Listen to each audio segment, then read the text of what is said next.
आजकल लगभग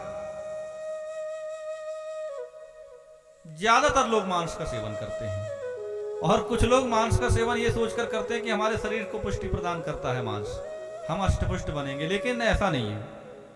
पहली बात तो ये समझना होगा, मांस खाना क्या पाप है, ये आप पूछ रहे हैं। देखो, बिल्कुल पाप है, मांस खाना तो पाप है ही। आप क्या अपने हृदय को मंदिर मानते हैं? मानते हो ना? तो जब इस हृदय को आप मंदिर मानते हैं, तो मंदिर में परमात्मा रहते हैं। तो आप मांस खा करके अपने इस मन मंदिर को, जहां पर भगवान निवास कर रहे हैं, तो उस मंदिर को आप अपवित्र क्यों कर रहे हैं भाई? पहली चीज। अब दूसरी बात ये आती है कि आप किसी जीव को बना नहीं सकते, किसी जीव को आप जीवन दान नहीं दे सकते, तो फिर उसका जीवन लेने का अधिकार आपको किसने दिया है?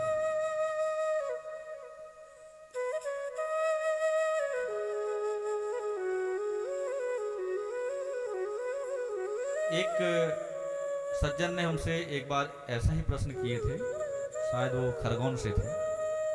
तो बोले, गुरुदेव मुर्गा खाना तो कोई पाप नहीं है। तो हमने पूछे, क्यों नहीं है पाप? बोले, मुर्गा तेरे लिए बन करके आया धरती पर। बोले, नहीं आया। देखो, क्या मुर्गा, जितने भी मुर्गे संसार के अंदर है, क्या सब खाने के लिए बने हैं क्या? गलत बात है। कोई भी जीव जो भी इस धरती पर आया है, चाहे वो मुर्गा हो, मुर्गी हो, बकरा हो, बकरी हो, सुअर हो, बिल्ली हो, कुत्ता हो। अच्छा, कुत्ता खाते हैं क्या आप? कुत्ते को खाते हैं? नहीं खाते ना, तो फिर मुर्गे को क्यों चयन कर रहे हैं आप? अगर एक मुर्गा भी है, मुर्गी भी है, तो वो अपने कर्मों के फल को भुगतने के लिए इस धरातल पर आए हैं। आप उनके कर्मों को भुगतने दीजिए ना, आप क्यों उनको समाप्त कर रहे हैं? क्या आपको भी मुर्गा बनना है आने वाले समय जन्म में? नहीं बनना है। तो मुर्गा जो है, अपने पाप कर्मों के कारण इस योनि में आना पड़ा है, मुर्गे का शरीर प्राप्त हुआ है, तो हमारे भोजन के लिए नहीं है। वो गलत कर्मों के कारण इस संसार में, इस धरती पर अपने कर्मों को भुगतने के लिए आया है, आपके खाने के लिए नहीं आया है।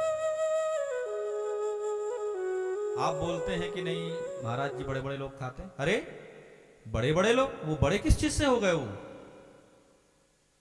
IPS, IAS, कलेक्टर, दुनियादारी, ये बहुत बड़े लोग हो गए क्या आपकी नजरों में? ना। अगर वो खा रहे हैं तो आप उदाहरण दे रहे हैं कि बड़े बड़े लोग खा रहे हैं, गलत बात। इस जगत में बड़ा वही है जिसके लक्ष्य परोपकार के लिए, दूसरों के कल्याण के लिए, जिन्होंने अपना लक्ष्य निर्धारित कर लिया कि हमारे द्वारा किसी भी दुखित प्राणी का भला हो, कल्याण हो, और हम उसको सुख पहुंचाने का प्रयास करेंगे, बड़ा मैं उन्हें मानता हूं।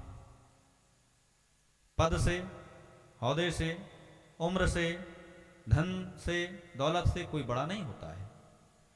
अगर वो रात दिन अधर्म कर्म में लगा है, पाप कर्मों में लिप्त है, तो बड़ा कहां से हो गया? इस भौतिक संसार के लिए लगता है आपको कि वो बड़ा है, लेकिन उसकी गति भी वही होगी, जब मुर्गा बनेगा तो उसको भी कसाई काटेगा। तो कोई भी जीव आपकी उदर पूर्ति के लिए, आपके स्वाद के लिए, आपके भोजन के लिए जीव नहीं बने हैं। तो आप किसी भी जीव की हत्या नहीं करिए। आप हर प्रत्येक जीव इस संसार में अपने कर्मों के अनुसार अनेक तरह की योनियों में जन्म लेकर के यहां पर आया है, और अपने कर्मों का भुगतान करके वो अपने शरीर को त्याग कर पुनः दूसरे शरीर में चला जाता है।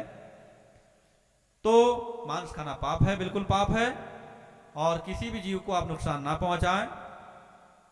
आप जीवों का संरक्षण करने का प्रयास करिए, उनकी रक्षा करो, लेकिन उन्हें मिटाने का प्रयास मत करो। अब आप कहेंगे कि संसार में तो गुरुदेव बहुत सारे जीव कटते हैं। देखो,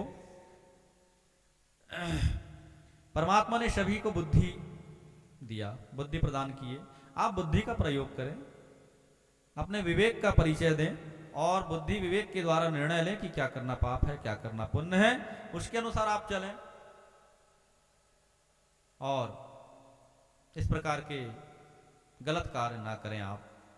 अगर आज आप गलत कार्य करेंगे या किसी को नुकसान पहुंचाएंगे तो आने वाला समय आपके लिए भी आपको कोई ना कोई नुकसान पहुंचाएगा। बहुत बहुत धन्यवाद।